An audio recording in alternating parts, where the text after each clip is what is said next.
আজকে অজা একাদশী তো, অজা মানে কি?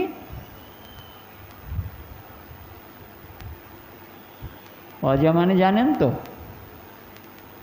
অজা মানে হলো ছাগল। এটা কি ছাগল একাদশী? হ্যাঁ,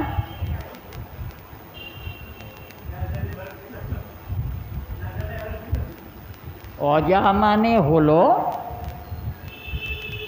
যাতে আর জন্ম হয় না, যার সংস্রবে আর আমাদের জন্ম হবে না।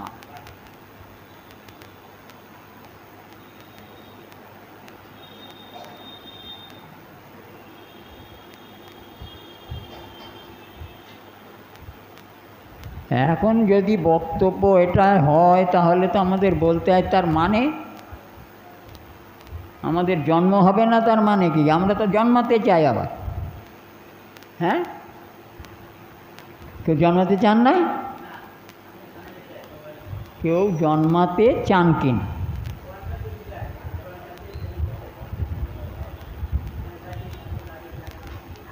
কেউ তো সঠিক করে বলছে না যে না জন্মাতে চাই না, জন্মাতে চাই, কোনোটাই কিছু বলছে। আমরা চাই আর না চাই, জন্ম তো হবেই। কেন হবে? সমস্ত কর্মের মধ্যে আমাদের কামনা আছে, প্রতিটা কর্মের মধ্যে আমরা কামনা করে কর্ম। তাহলে কামনা করলেই কামনা পূর্তির নিমিত্ত আবার আসতে হবে, জন্ম হবে। তো দেখুন এইখানে আমরা সবাই আছি মানুষ, কিন্তু সব এক প্রকৃতির নয়, এক প্রকৃতির মানুষ কখনোই হতে পারে না, এক প্রকৃতির মানুষ নয়। বহু প্রকৃতির মানুষ আছে, বহু স্বভাবের মানুষ।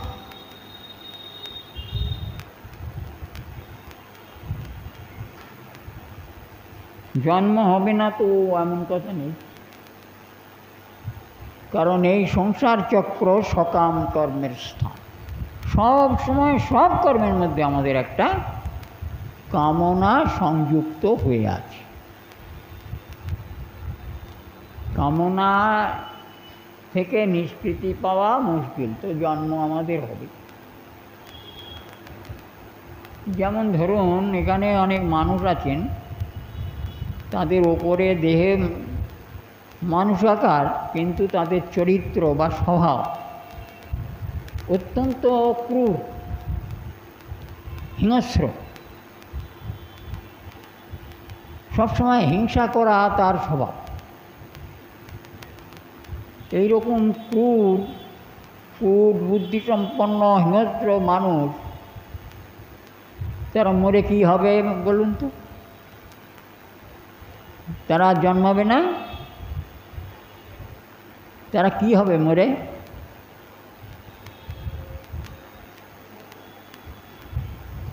জানি না। ক্রূর সর্প হয়ে জন্মগ্রহণ করবে, কোনো ভুল নেই। ক্রূর সর্প হয়ে জন্মগ্রহণ করতেই হবে।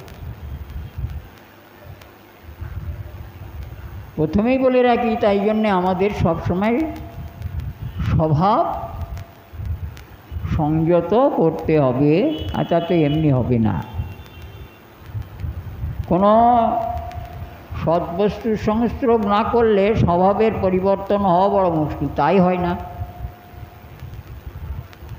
আবার দেখবেন অনেক মানুষ আছে, এই পাড়া প্রতিবেশী আপনাদের অনেকেই দেখতে পাবেন, খালি লোক, তাদের কথাবার্তা সবসময় কর্কশ, আছে না? ঝগড়ুটে, কথায় কথায় ঝগড়া করে, কথা বলে, কর্কশ লোক আছে না? এরা মরে কি হবে? বলে তুমি সব জেনে বসে আছো। তো বলে হ্যাঁ, স্বভাবের সঙ্গে জন্ম হবে, কোনো ভুল নেই। এরা পরের জন্মে কুকুর হয়ে জন্মাবে। কুকুরে কি করে বলুন? আপনার বাড়ির দু বাড়ির পাশে একটা কুকুর আছে, আর এই আমার বাড়ির কাছে একটা কুকুর আছে। এখন ওই দু বাড়ির পাশের কুকুর যদি আমার বাড়ির কাছে আসে তাহলে কি হবে? সঙ্গে সঙ্গে খেয়ে বেঁধে যাবে। কুকুরে কুকুর দেখলে হয়, তারপরে মারামারি, কামড়াকামড়ি, ছেঁড়াছিঁড়ি।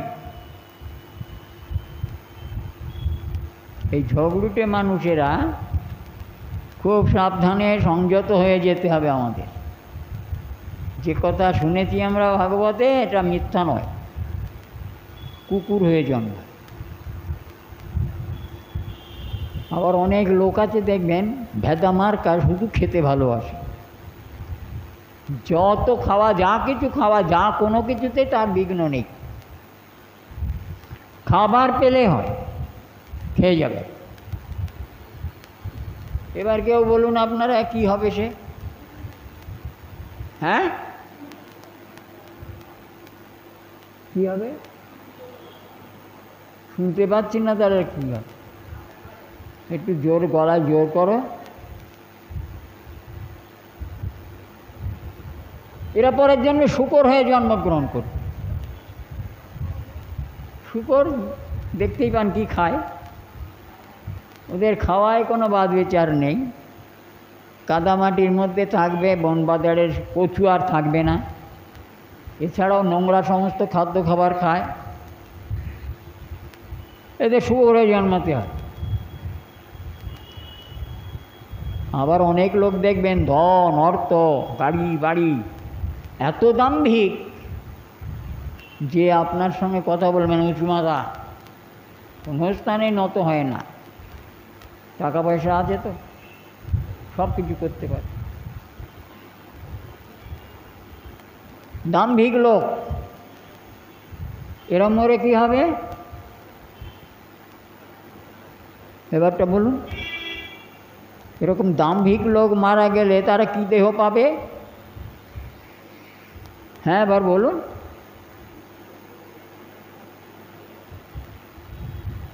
কোনো উত্তর নেই। এরা উট হয়ে জন্মাবে, উঁচু মাথা। চলার সময় দেখবেন পাগুলো কীরকম দম্ভের মতন ফেলে, ধপাস ধপাস।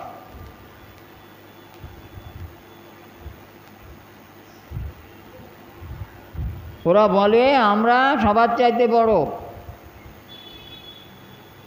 পিঠে করে লোক নিয়ে চলেছে।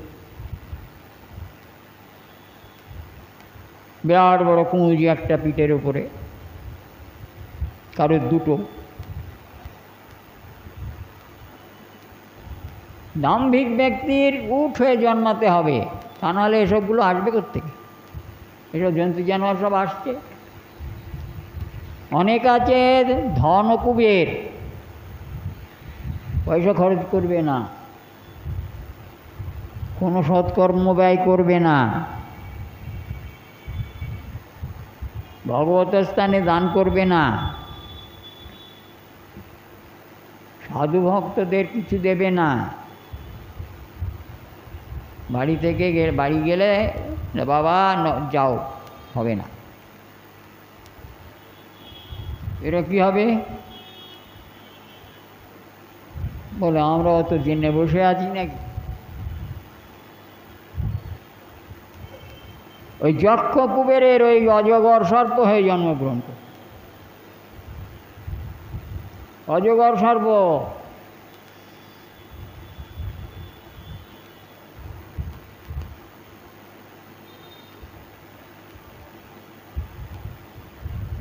এ রূপে বহু জন্ম আছে, বলে বলে শেষ করা যাবে না।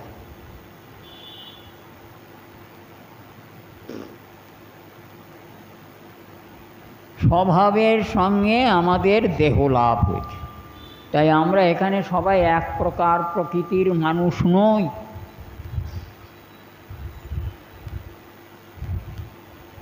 কেউ দেখুন সাধুসঙ্গ করতে ভালোবাসেন, কেউ দেখুন সাধুসঙ্গ বিরোধ। আছে কি নেই?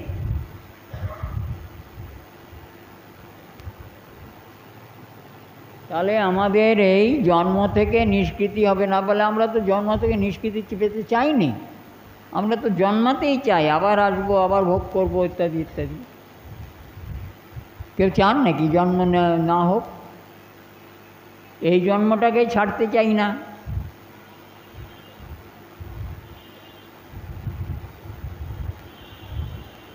আমি চাই যে কারো কিছুদিন বেঁচে থাকি, যত বেশি বাঁচবেন তত বেশি শরীরের যে কি দুর্দশা হবে সেই সর্বজগতের লোক সব দেখে শুনে সব জানে।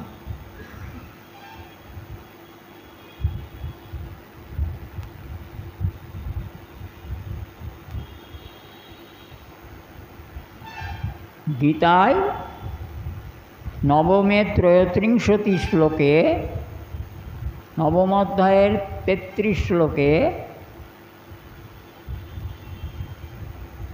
ভগবান শ্রীকৃষ্ণ অর্জুনকে সম্বোধন করে বলেছে,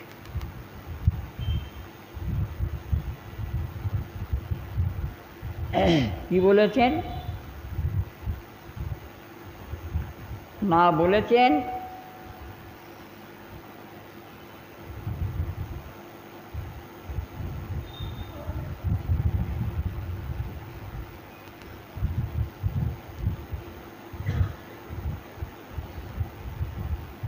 যে অনিত্যম অসুখম লোকমিমং প্রাপ্য, অনিত্যম অসুখং লোকম ইমং প্রাপ্য ভজস্ব মাং। এটা স্বয়ং ভগবান ছাড়া এ কথা কেউ বলতে পারে, কেউ না। গায়ের জোরে কথা বললে তো আর সেটা খাটবে না। গীতায় একমাত্র ভগবান শ্রীকৃষ্ণই একথা বলেছেন এবং তিনি এ বলবার অধিকারী। কি বলেছেন না? অনিত্যম অসুখম লোকমিমং প্রাপ্য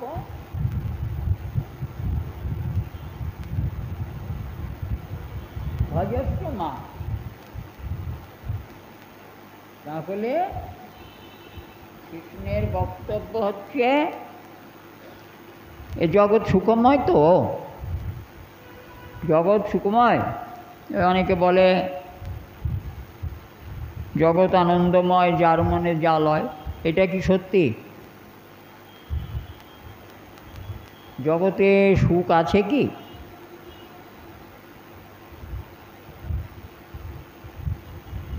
ঠেকাই পড়লে মানুষ বোঝে যে সুখ কতখানি আছে এখানে।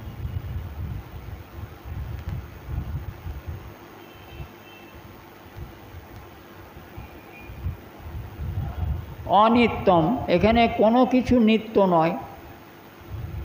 কোনো কিছু নিত্য নয় মানে সত্য নয়, মিথ্যা। জগৎ তাহলে মিথ্যা। জলে বুদ্বুদের মতন, জলে বুদ্বুদ ওঠে, কখনো ক্ষণস্থায়ী হয়ে আবার তা মিলিয়ে যায়। আমাদের জীবন জলে বুদ্বুদের মতন। আমি সেদিন খেলাধুলো করেছি মাঠে ঘাটে, বন্ধুবান্ধবদের সঙ্গে কত বেরিয়েছি, জীবনে কত কী করলাম। কিন্তু কোন ফাঁকে যে আমার সেই কাল হরণ হয়ে গেল আমি তা জানতে পারিনি।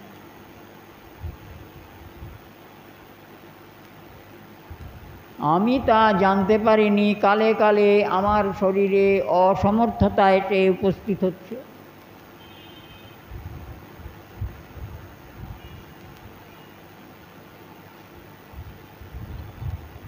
এখন যদি বলে কেউ যে ভাইরে চল একটু মাঠে গিয়ে ফুটবল খেলি, আমি কি বলবো? একটাই আমার উত্তর, আবার জন্মে আসি তারপরে খেল। এবার জন্মে আর দৌড়ে ফুটবল খেলতে হবে হবে?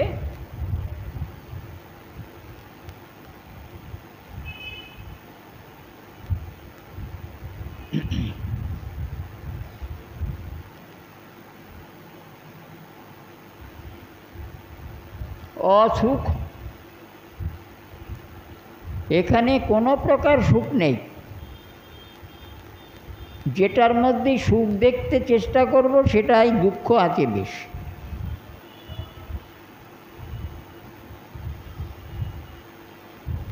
এইরূপ যে লোক, লোকম ইমং প্রাপ্য, ইমং লোকং প্রাপ্য কীদৃশম না অনিত্যম অসুখম। ইমং লোক প্রাপ্য কিং কর্তব্যং ময়া কিং কর্তব্যং।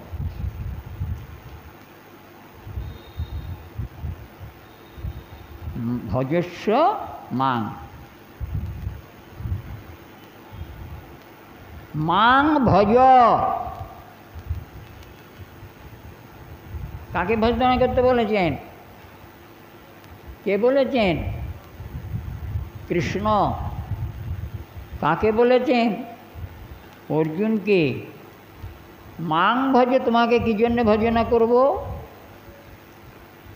আমি অনিত্য নই, আমি অসুখকর নই, আমি নিত্য, আমি সুখময়। আমাকে ভজনা করলে আমার এই মাহাত্ম্য তুমি প্রাপ্ত হতে পারবে। অর্থাৎ আমার নিত্য আনন্দ লোক, যেখানে মৃত্যু নেই, যেখানে দুঃখ নেই, যেখানে আছে শুধু আনন্দ, সেই আমার লোক পেতে পারবে। এই স্বভাবের পরিবর্তন। ভগবান শ্রীকৃষ্ণই হলেন নিত্য সুখময়, তাই তাঁকে ভজনা করতে বলেছেন না? তাই পদকর্তাগণ বলে গিয়েছেন যে जो सुख होता गोपाल की गाय।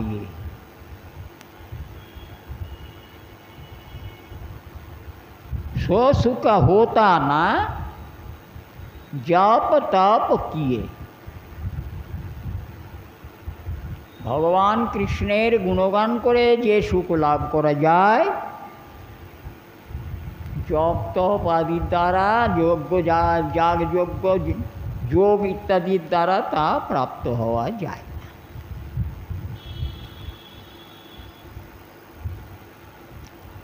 तीन लोक तृण सम करी लेखत नंद नंदन। ये तीन लोक যারা ভগবান কৃষ্ণের ভজনা করতে ব্যস্ত আছেন, তারা তিন লোককে তৃণের মতন মনে করে থাকেন। তারা স্বর্গ চান না, তারা নরকে যান না, তারা জন্ম নিতে চান না, নিত্য সুখময়ের সঙ্গে অবস্থান করতে ইচ্ছা করে থাকেন। যেমন ব্রজের সখাগণ কৃষ্ণের সঙ্গে নিত্য আনন্দ ক্রীড়ায় মগ্ন আছে। আর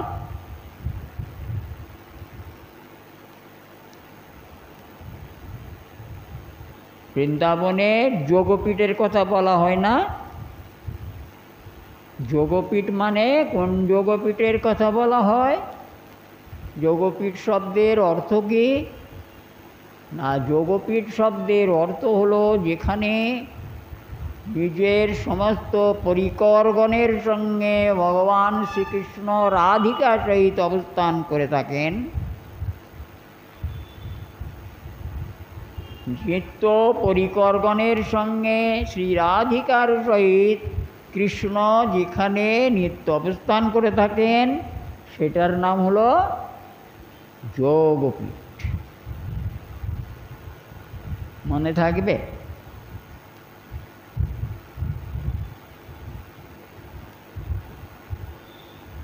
একলা রাধা কৃষ্ণের সঙ্গে কথা বলা হয়নি, কোনোদিন এক রাধাকৃষ্ণ সেবা নয়, পরিকর নিত্য পরিকরগণের সঙ্গে রাধা গোবিন্দকে আমাদের ভাবনা করতে হয়।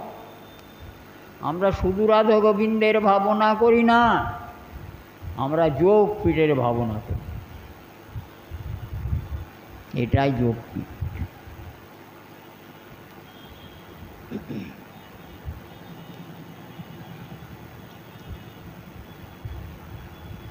তো সেখানে যারা আছেন তারা নিত্য আনন্দ সেবায় মগ্ন।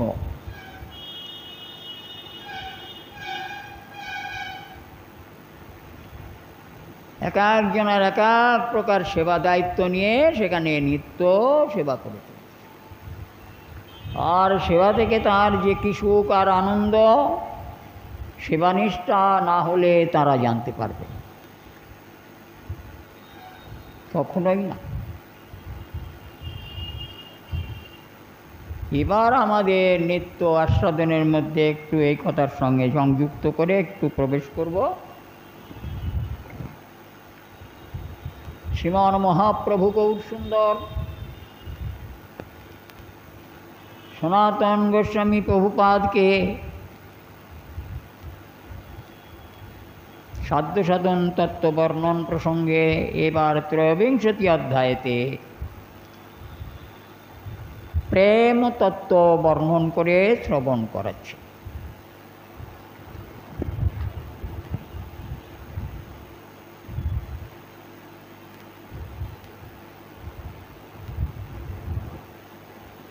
এই প্রেমই হল জীবের প্রয়োজন।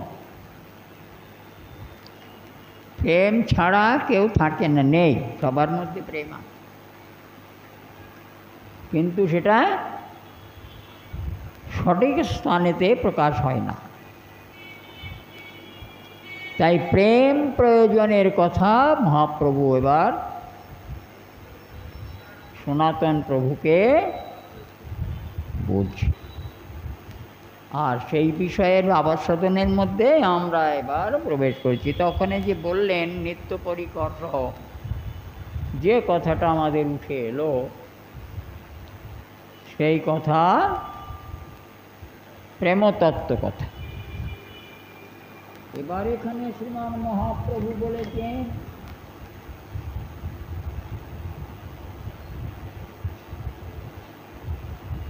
তন্মত স্ত্রী নীত ত্যাংক্যো মনুষ্যাঙ্কিতঃ ভাবঃ স এব ইন্দ্রিয়াত্মা বুধৈ প্রেমা নিগদ্যতে। ভাব, কৃষ্ণের প্রতি যে পরম ভাব, সেই পরম ভাব যখন প্রগাঢ়তা প্রাপ্ত হয়, একনিষ্ঠতার থেকে ভাবোদ্গত হয়। নিষ্ঠা না হলে তার ভাব হবে না। আর সেই নিষ্ঠাটার পরাকাষ্ঠা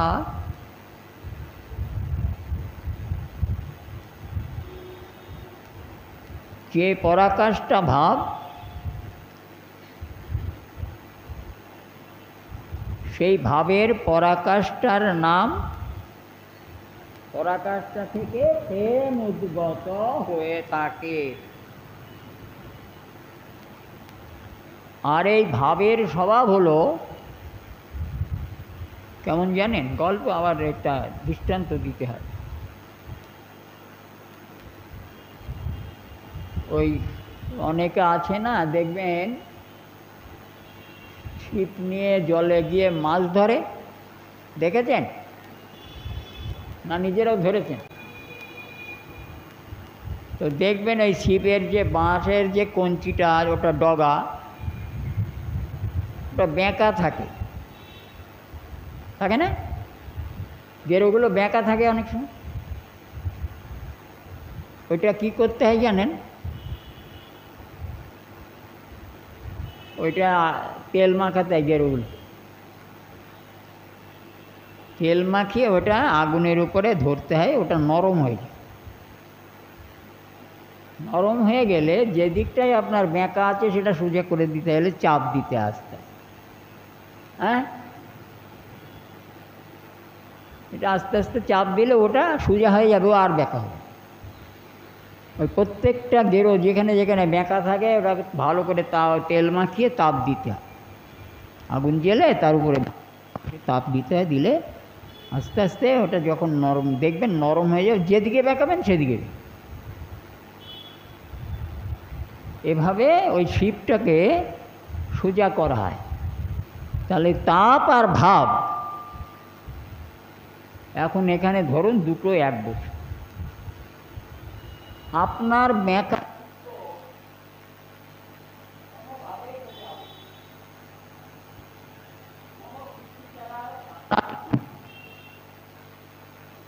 আমার চিত্তের ভঙ্গিমতা কিছুতেই সোজা করা যাবে।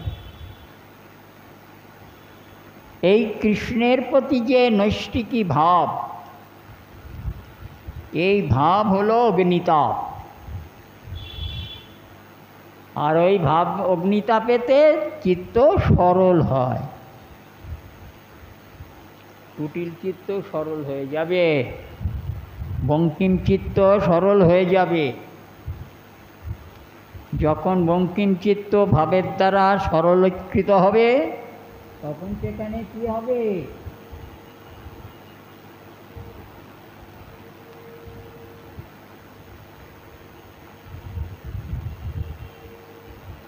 আবার একটা কথা,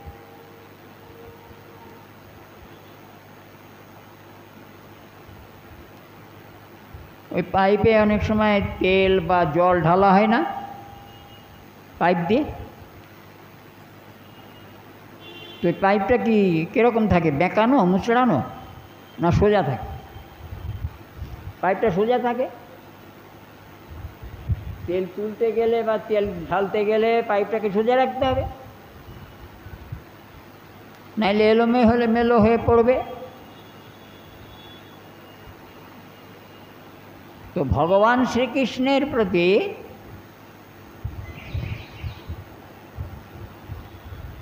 অতিশয় প্রীতি, জন্মাতে গেলে চিত্তের সরলতার প্রয়োজন। কোনো কুটিল ভাব থাকলে কৃষ্ণে প্রীতি জন্মায়। কখনোই প্রীতি মানে মমতা, মমতা, মমতা হলো হৃদয়ের কমলতা, মমতা হলো হৃদয়ের কোমলতা। যখনই কৃষ্ণভাবে ভাবান্বিত চিত্ত সরলীকৃত হবে, পুরো বাংলাটায় যেভাবে হয় বলি, আর তখনই কৃষ্ণের সরলতার দ্বারা কৃষ্ণের প্রতি মমত্ববোধ জন্মগ্রহণ করে।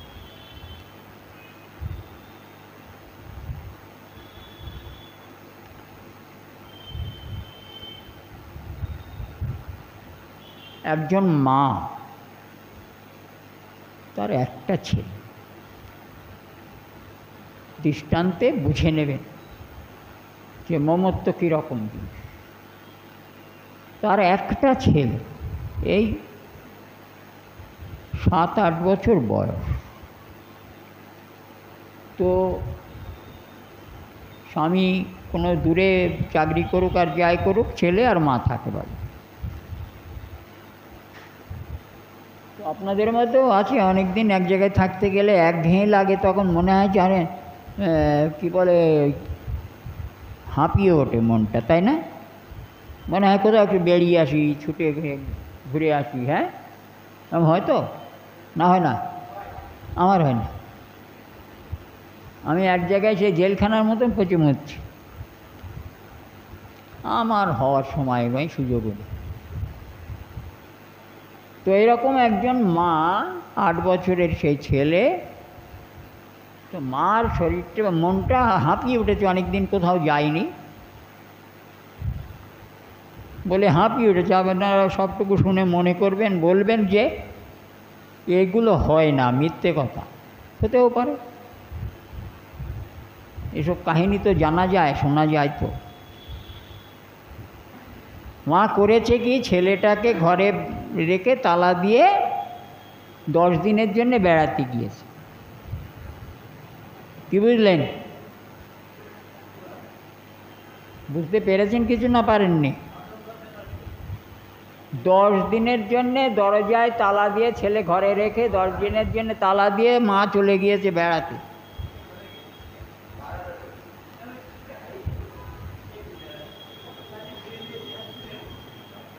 ছেলেটা কি করবে? একদিন দুদিন খিদের যন্ত্রণায় নিজের গায়ের মাংস টেনে ছিঁড়ে ছিঁড়ে খেয়েছে, মরেছে, সেখানে মরে গিয়েছে। আর মা বেড়াতে গিয়েছে। বলুন, মমতা কাকে বলে? মমতা এটা না নির্মমতা? কাকে বলে নির্মমতা? দেখুন,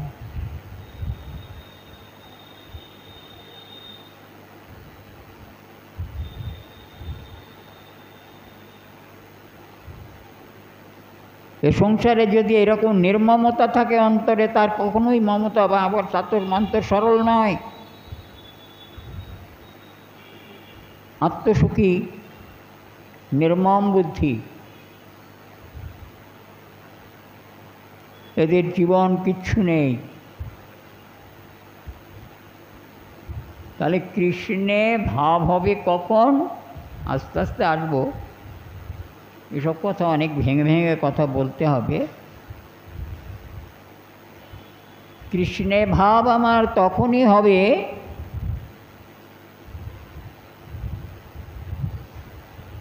যখন আমি কৃষ্ণে নিষ্ঠাপ্রাপ্ত। নিষ্ঠাপ্রাপ্ত না হলে তো কিছুই হবে না, ভাবটাপ কিছুই হবে না। পরে আমরা শুনবো আস্তে আস্তে।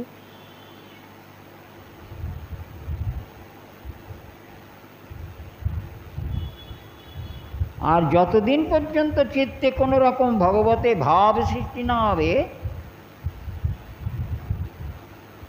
হৃদয়ে তাপ না পাবে, ততদিন ওরা বিগলিত হয়ে সরল হবে না। আর যতদিন পর্যন্ত চিত্ত সরল না হবে, শুধু চিত্তের সরলতাই নয়, যখনই চিত্তে সরলতা আসবে তখন বহিরাঙ্গে তো আমার চরিত্রের সরলতাও এসে যাবে, কপটতা থাকবে না। যদি থাকে তাহলে জানতে হবে সঠিক হয়নি।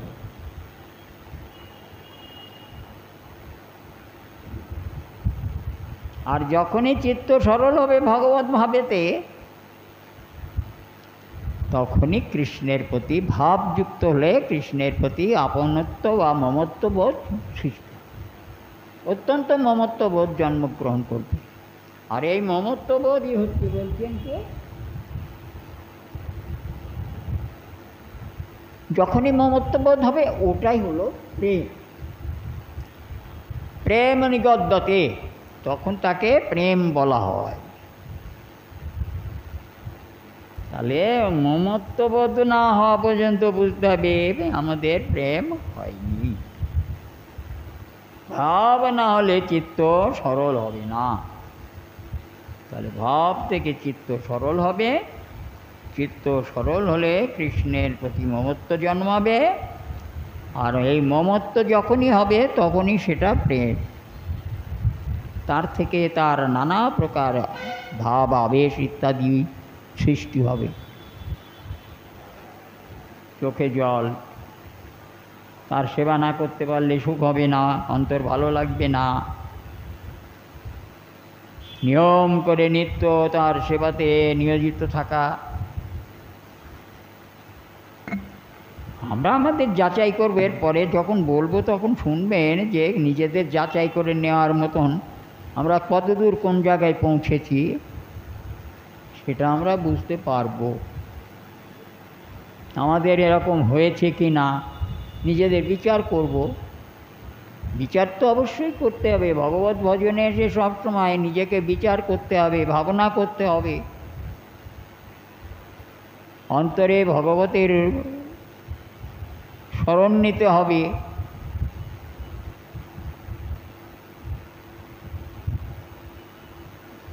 ভগবতের স্মরণটা না নিলে তো হয় না, স্মরণ থেকেই তো সব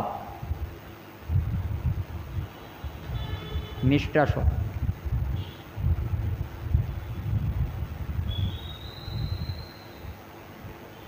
এগুলো হচ্ছে একেবারে ফর্মুলা।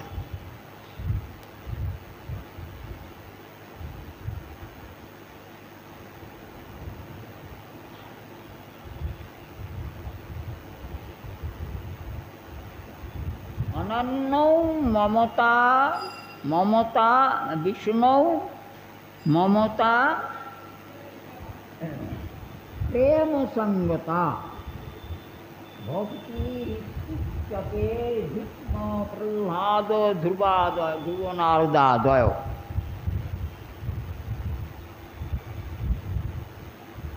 প্রেম সম্বন্ধে বলতে গিয়ে এখানে বলা হয়েছে এই যে এই শ্লোকটা অতি মূল্যবান এবং এটাই নারদ পঞ্চরাত্রির শ্লোক, যেখানকার সেখানকার শ্লোক নয়, সাক্ষাৎ নারদ পঞ্চরাত্র। শিব বললেন নারদের প্রতি, মনে আছে নারদ পঞ্চরাত্র কাকে বলে? রাত্র শব্দের অর্থ আমরা সবাই জানি, রাত্র মানে জানি না, জানি তো রাত্রি কারে বলে? একটু হ্যাঁ না একটু নাড়ুন, নাহলে আমি কিছু বুঝতে পারি। আপনাদের তো প্রয়োজন আছে আমাকে।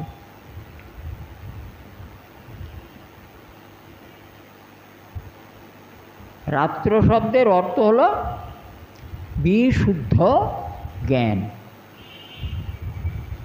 এই রাত্র না।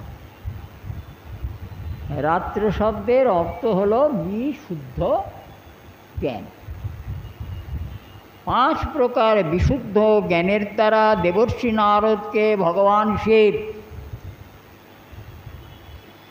হচ্ছেন দেবর্ষি নারদের গুরুদেব। তা জানেন তো আবার নাকি? তাও জানেন না, সবার জানার কথা নয়। নারদের গুরুদেব হলেন শিব, তো তিনি জ্ঞান দান করতে পারেন। 5 প্রকার জ্ঞানের দ্বারা তাকে পরিপূর্ণ করেছিলেন দেবর্ষি নারদকে। আর সেই জ্ঞান যে শাস্ত্রে লিপিবদ্ধ আছে তার নাম নারদ পঞ্চরাত্র। এই নারদ পঞ্চরাত্র আমাদের বৈষ্ণবদের পরম কৃষ্টি গ্রন্থ, কৃষ্টি। এর বাইরে আমরা কিছু করতে পারবো না। ওই জ্ঞানে যা উপদেশ দেওয়া আছে সেইভাবে তোমায় চলতে হবে।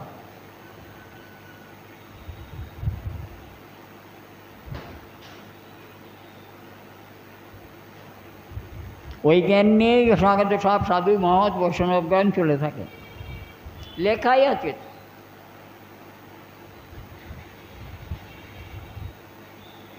এই গ্রন্থটা এই কথাটা শিবের বক্তব্য।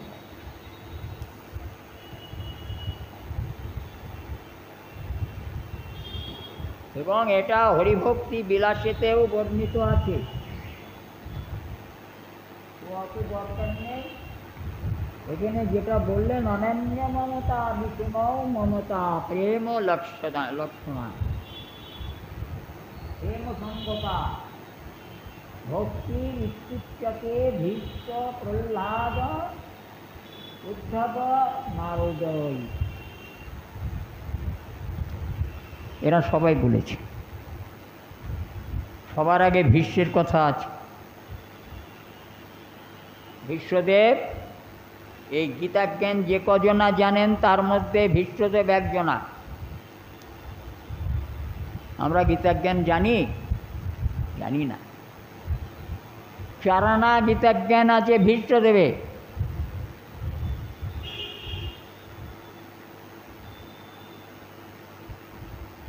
চারানা গীতাজ্ঞান ছিল জনক রাজার। না মনে করবেন না কুরুক্ষেত্রে গীতা তৈরি হয়েছে বলে গীতাজ্ঞান সে আর কোনো জায়গায় ছিল না, যেটা বলবেন না, মনে করবেন। এরকম 4-5 জনা গীতা জ্ঞান আছে 4 আনা করে। পরিপূর্ণ গীতা জ্ঞানের আশ্রয় হলো ভগবান শ্রীকৃষ্ণ।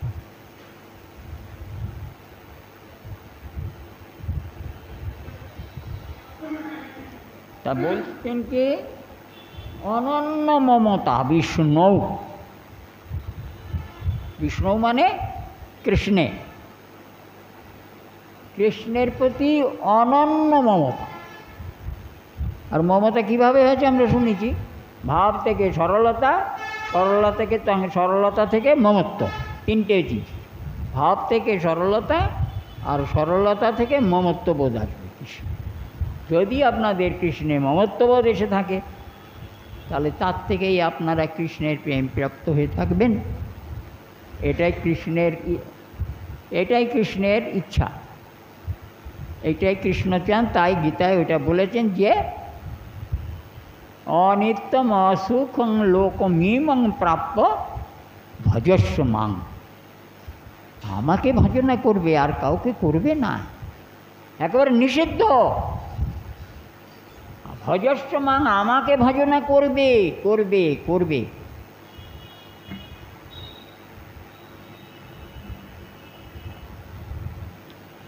অনন্য ভাগ, একেবারে অনন্য মনে আমায় ভজনা করবে। এত বড় কথা বলবার সাধ্য কারণ নেই, স্বয়ং ঈশ্বর ব্যতিরিক্ত।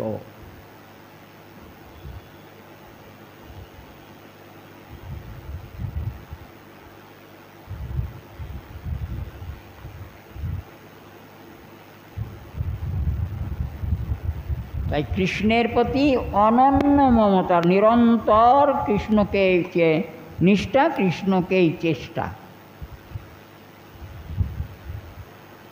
কৃষ্ণের জন্য সব কিছু, সবসময় ভাবনা। যত ভাবনা করব কৃষ্ণের, তত কৃষ্ণের প্রতি টান আসবে, তত কৃষ্ণের প্রতি টান আসবে।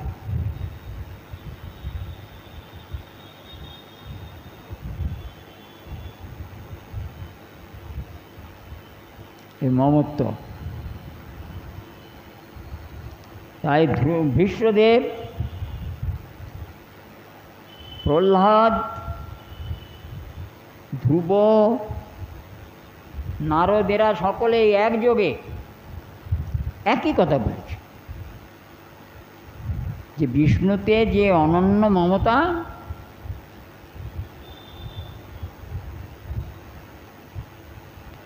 সেই অনন্য মমতাই হলো প্রেম, সেই অনন্য মমতাই হলো প্রেম সঙ্গতা।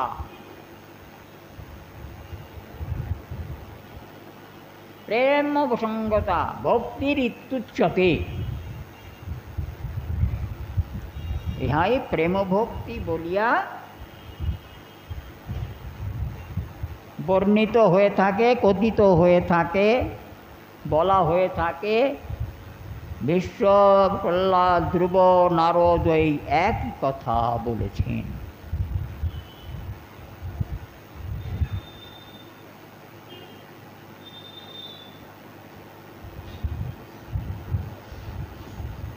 উদ্ধব ওই একই কথা বলেছে। উদ্ধব ওই একই কথা বলেছে। যতদিন পর্যন্ত কৃষ্ণ পাদপদ্মে বা কৃষ্ণেতে মমত্ববোধ না হবে,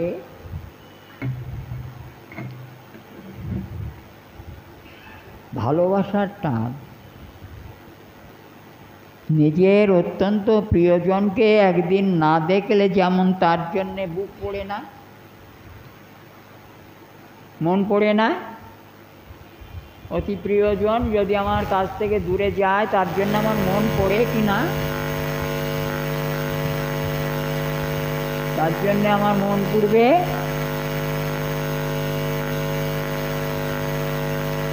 তেমনি ভগবানের প্রতি প্রীতি জন্মগ্রহণ করলেও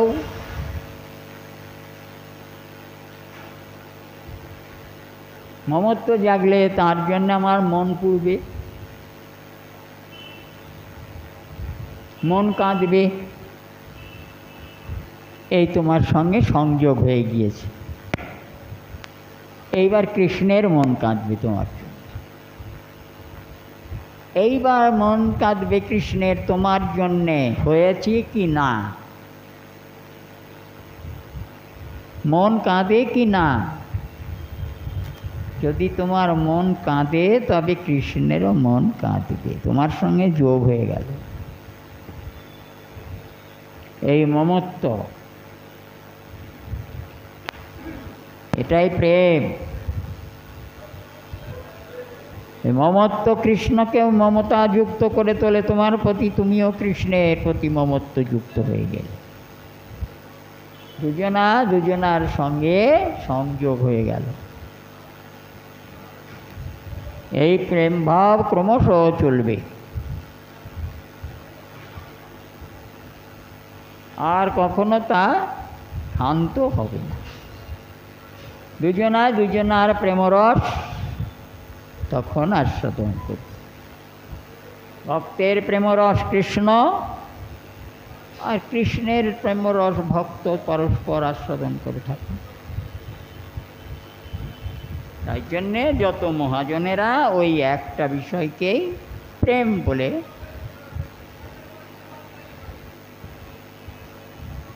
অভিহিত করেছে। যাই হোক, আজকে আর বলবো না,